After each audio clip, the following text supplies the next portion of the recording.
Hello, I'm Alan Olmsted, owner and broker of Canaan Realty. We've been at this for nearly 4 decades now, and when I started in this industry, I was fairly green. I didn't have a lot of knowledge about it, but I knew that I enjoyed land. Over the years and to now, I've really developed an understanding of the intrinsic values that would be associated with land, whether it's just having that pride of having a piece of real estate, or you put it to good use, whether it's farm or some other attributes. Just having a good understanding and a sense of that has been really something I've honed in on for the last nearly 4 decades. At Canaan Realty, we specialize in land. I've been doing it again for nearly 40 years.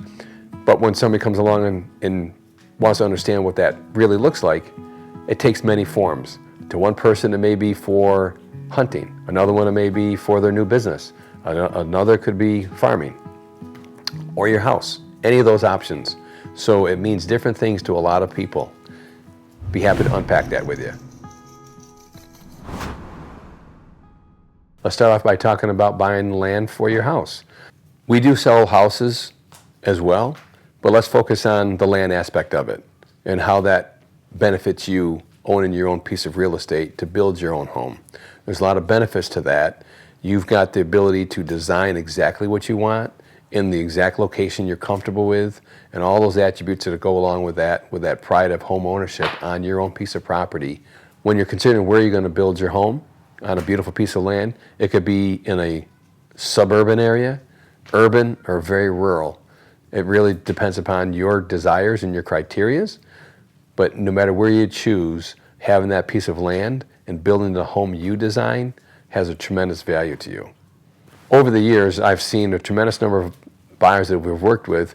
They would find that piece of land today with a plan on building in 3 to 5 years, helping that become much more affordable to get that dream of owning your own property and building your own home. And you don't have to go out and build it right away if you don't have the resources already set aside to be able to build a home. And to go around the state and see different properties that we'd sold over the years and see what used to be a little piece of land or a large piece of land that now has a beautiful home on it, I can just see the pride that has been created in those homeowners. You don't always have to buy the land first. Like my family and I, we owned the house. And then we decided we wanted more acreage. We could have gone out and find some other properties down the road, which we could have done, but we were able to find the property right around us that was available, so we purchased that. And the joy and the benefit of having that property throughout the years has outweighed any of the costs associated with acquiring it.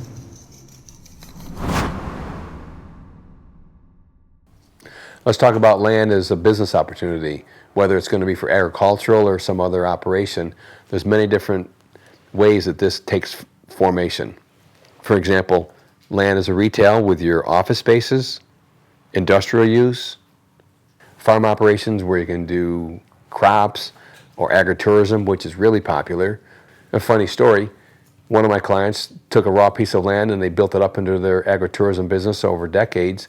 And this year my daughter's getting married and she's going to have her wedding reception at the property, which is just enjoyable to see that, but also profitable for them to have that business that was just created from a raw piece of land. Some emerging trends that we're seeing in there, you've got a lot of environmental operations that can be put on there, from solar to wind. Those are other ways you can utilize your property if you're not working it yourself personally. Another opportunity for using land that I see a lot of customers work through is for a getaway or their recreational property. Phenomenal opportunities out there all across the state. We've got properties that are used for building their cabins, vacation homes, RV parks. When we had COVID a few years back, anybody remember that? A lot of people came out of New York City and they just wanted that little spot in the country, and so many bought property just to have that they know that they can, if they needed to, they can leave the city and have a little respite that they can go to. They may put up a little camper or an RV right now with a plan of building in the future. On the note regarding COVID, that is what led to that rising demand of those remote getaways throughout the state. I had a client of mine that came to us a number of years ago with a desire to acquire property, and he acquired several hundred acres over the course of a few years, which he donated most, if not all of it, to different entities where they've created preservations for animals and a number of walking places, and there's a local park in one of the counties nearby, had a beautiful waterfall, donated to a municipality, and they made a beautiful county park out of it. I've also had a number of clients over the years look at a blending between the recreational aspect and the business venture on a piece of land, where they would buy it with the hopes at some point maybe living there themselves, but in the meantime building small, tiny homes and be able to rent those out for like an Airbnb. Great little opportunity. A lot of those people that are coming out of the city, that was their first step into getting back into nature. And so that's a nice blend between somebody's desire for a recreational or a rural setting for themselves and a business opportunity. If you made it this far in the video, thank you for watching. We love to share this content with you. If you're enjoying what you're learning, like and subscribe so others can enjoy the content as well. Now grab a snack, sit back, and enjoy as we continue the lesson. Let's talk about land as an investment now. There's many opportunities to utilize your property for investment, whether it's going to be agricultural, recreational, all the same topics we talked about earlier, but they could be used for an investment opportunity. How's that possible? From the residential side of things, if you bought a piece of property that you're going to be building on and it was large enough and had ample road frontage, you might be able to break it off and sell off a couple of building lots, whether you're going to eventually build on a section yourself or just resell those portions that you break off. That's an excellent way to increase your asset value on the property. Keeping in mind, when you buy the property, that's when the value is created, not when you're selling it. You realize it when you sell it. Now on the agricultural side of it, you can have a farmer come in and you can put an agricultural tax exemption on it, which is going to help lower the property taxes. You can utilize the agricultural aspect of the land with farmers.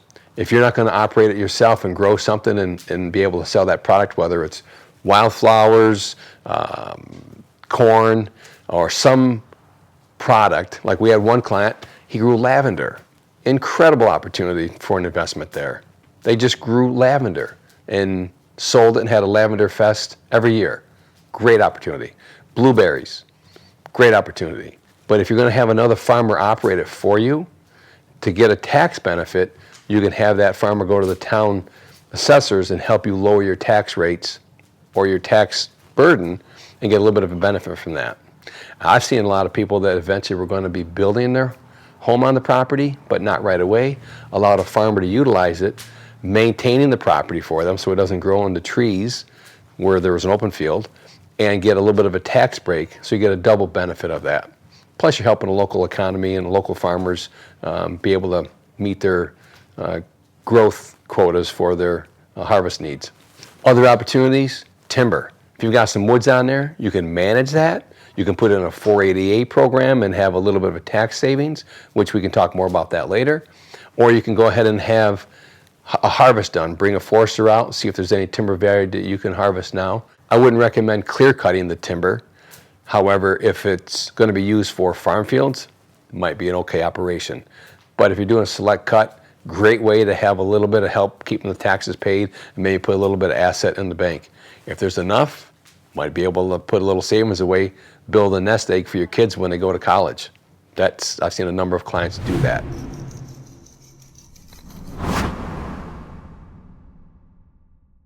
Now we have reviewed so far land as an investment, land as a recreational property, land as a site to perhaps build your home. No matter what capacity and what focus you're looking at on utilizing land for, above all, it's a legacy. Passing the property down to the next generation or two is a great way to carry on a beautiful legacy. Being in the business as long as I have, it's an interesting phenomenon to watch how another child owns the same piece of property that I sold their father or their uncle to decades ago. And I see how they've changed the property, and it's built a lot of memories, stories of the ownership of that property. Plus, it also is another way that that wealth increases, because if you've had a piece of property for 5, 10, 15, 20, 30 plus years, 50 years, it has dramatically changed in value.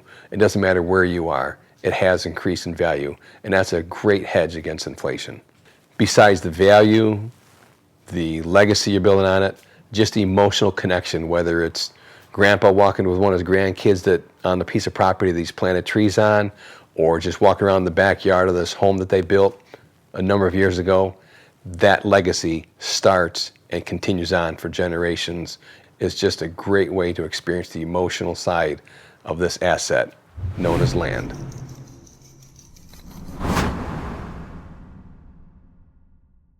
We talked about a lot of topics today. One of the things I like to address is what are some of the questions or misconceptions that I've heard over the years that people have expressed that I'd like to mention here. One of the biggest ones is a lot of clients have said, oh, I didn't know you could finance land. Now, you don't have to be rich to be able to buy a piece of property. Decades ago, banks weren't interested in doing land financing. Now there's more and more banks that'll do it, and they're being very competitive. So if you're considering buying, that myth that the banks don't finance land is inaccurate. If you have interest, we can find a way as long as you can make a payment. Another funny one that I've experienced over the years that wasn't necessarily a myth about real estate or land, it was a misconception. I've had a number of people, a lot of them from bigger cities, that said, well, we've driven down this highway so many times and it was shocking for them to know that all that vast open land that somebody owns, every piece of it out there. It might be a state-owned property because there's a lot of it in New York, but every other piece of property is owned by somebody. Just to hear that story was pretty, several times I've heard that, was pretty entertaining. Hey, thanks for being with us today. If you have any questions about any of the topics we covered, feel free to reach out, or if you have questions that we didn't cover that you'd like to know more about as far as land or real estate in general, comment below. Talk to you soon.